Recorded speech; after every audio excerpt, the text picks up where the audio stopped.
Hey folks, Hammeh here, how you doing? Bringing you up to date in this video with the latest bits of news in the Sombra ARG, or alternative reality game that has been running for a little while, teasing ahead of Sombra's potential announce at BlizzCon 2016. As updates for this have been dropping weekly, I'll be running through what's been freshly revealed about Sombra, with some interesting news about Lumerico's relationship with Vishkar Corporation, analysing how that fits into what we know already about existing Overwatch lore, and updating you on the latest pieces of the search for Sombra.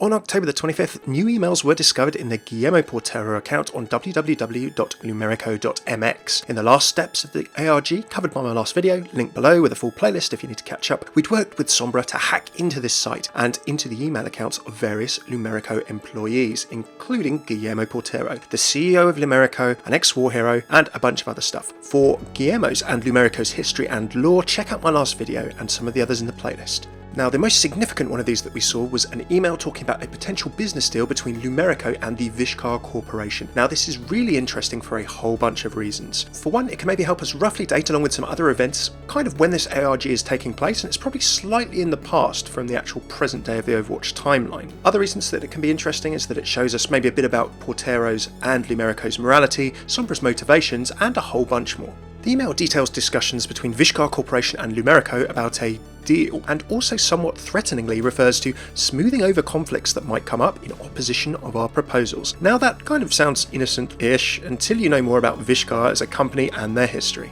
Mr. Portero, I've conveyed the contents of our latest discussion with the executive directors, and they are all in agreement on the framework for a deal. Of course, there'll be a lot of discussion and communication, but I'm optimistic we can reach a mutually beneficial understanding. I understand your concerns over the recent press about our Rio de Janeiro development. However, I can assure you that this is just a blip on the radar, and we are taking care of it. And of course, we're more than happy to keep our private negotiations until such time that you feel comfortable discussing them with the public. And of course, we're more than happy to assist smoothing over any conflicts that might come up in opposition of our proposals. Sincerely, Sanjay. I've summarised what we know about Vishkar Corporation in my Overwatch Lore Bites series, the episode where I cover companies and corporations. It was written before this ARG started, but that's in the playlist below and linked in the description as well. What do we know about Vishkar as a quick summary? Symmetra works for them. They rebuilt cities in India after the Omnic Crisis and then became a global corporation, including Utopia, a city built on and founded on hardlight, where architects, Vishkar's hardlight wielding masters, could shape city streets and other things in the blink of an eye. Vishkar then built a development in Rio, and this is covered in the events of Symmetra's comic A Better World. Head over to comic.playoverwatch.com and check that out if you haven't already. Very long story short, and without spoiling it too much, Vishkar are shown to use shady practices. They have opposition in their pitch to try and build this development in Rio, and they secure the contract ultimately, but by any means necessary. This leaves Symmetra questioning in her belief that Vishkar's ways are maybe the right ones, and as to whether she is truly building a better world. So we know Vishkar are a bit shady, to say the least. Now, why is this email important?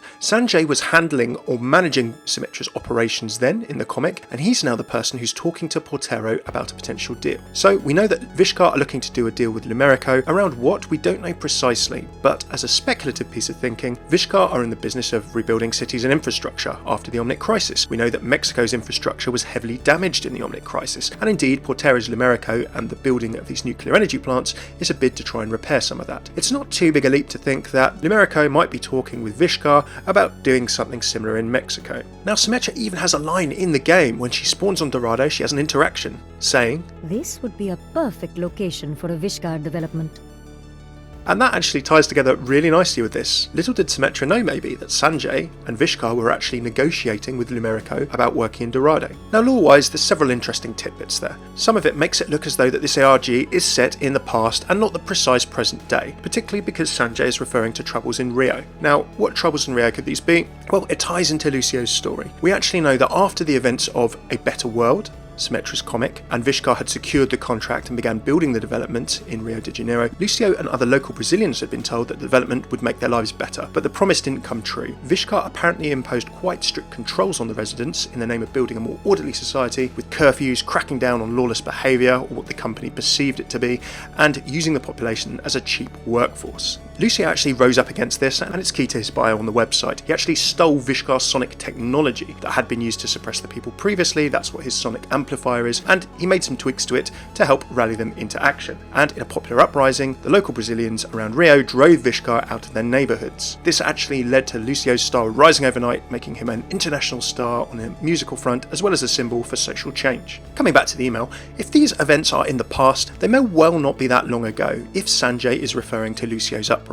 But the Troubles in Rio piece gives us a clue, if not a precise date, as to when this ARG may be taking place, and it feels as though that it is certainly in the past and it's not the present day. How long in the past, we don't know. Other emails that we see in Portero's account also follow up on Sombra speculating that Lumerico and indeed Portero are up to no good. In one we see money being transferred via Monaco for the Juarez case. We don't know what this case is exactly, but with the other emails it sounds slightly suspicious, given that we've seen the Vishkar email and also the mentioning of Jimenez, the head of security. In another email, Porto writes to Jimenez looking into costings for security for top executives. Now, what exactly are they expecting problems with, or why are they increasing their security? There's also a compliment from Portero about the hacking of the news section of the Lumerico website. If we go over there, we can see in the news section that Sombra has stuck a little message up. King Guillermo Portero cordially invites you, the loyal subjects, to attend his coronation and celebrate their unlimited greed and betrayal of the people of Mexico.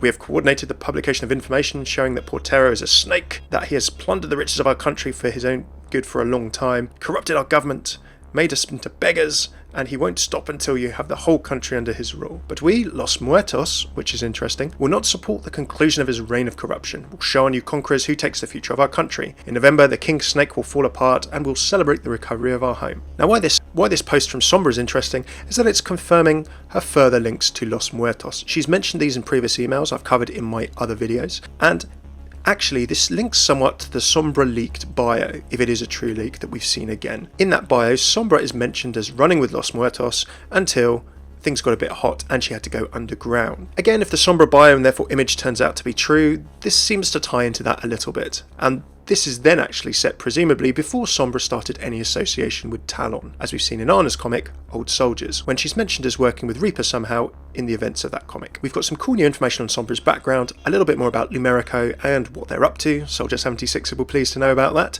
and a little bit of information in trying to place the dates of these actual events. Now, alongside all of this going on, some of this actually moved the ARG forward with some more puzzles. On the website, someone noticed that omnix.txt was updated. Now, this is a bit of a joke about the robots exclusion standard, a text file uploaded or present on most websites that tells bots accessing the site what they should and shouldn't do. A common usage, for example, is telling Google not to index your site for search if you're building it or something. However, Blizzard in the robots.txt allowed Omnix to access it.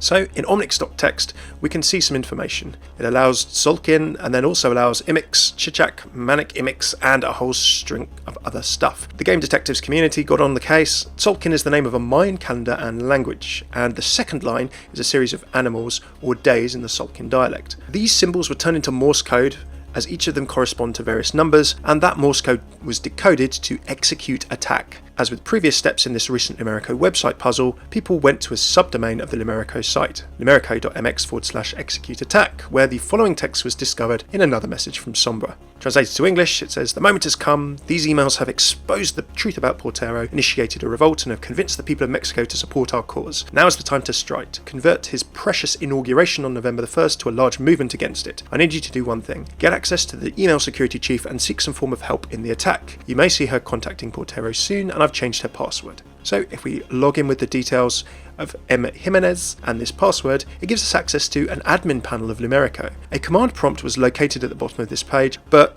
there's not actually anything we can do with it at the moment. You can type in various things just like here, and it says at the moment that the terminal is disconnected. So for now, the trail goes cold here, but we do know that we're building up to something on November the 1st. So what will this terminal lead to? As the power plant is going to be activated and the celebration is on November the 1st, as well as a Lumerico employee event in the main square in Dorado from previous emails, it seems likely we're leading up to that. What do you think of this lore? What do you think of Lumerico? And how are you finding these latest steps in the search for Sombra? One thing is for sure, with BlizzCon not far away, way, we're going to be finding out sooner or later what this is all leading up to. And I, for one, am really, really happy to see some fleshing out of the lore and tying into Sombra's backstory. Thanks so much for tuning in. Do like, subscribe, comment what you think in the comments below if you like this video. Hero lore interactions and voice lines, a bunch of other stuff is going to be coming up this week, so please stay tuned for that. Do check out my other Overwatch lore videos. I talk about world lore, hero lore, voice lines and interactions, lore topics of all things to do with Overwatch, and a whole lot more. Get all of your lore needs covered in these playlists. Thanks for tuning in. I've been Hammeh. Take it easy.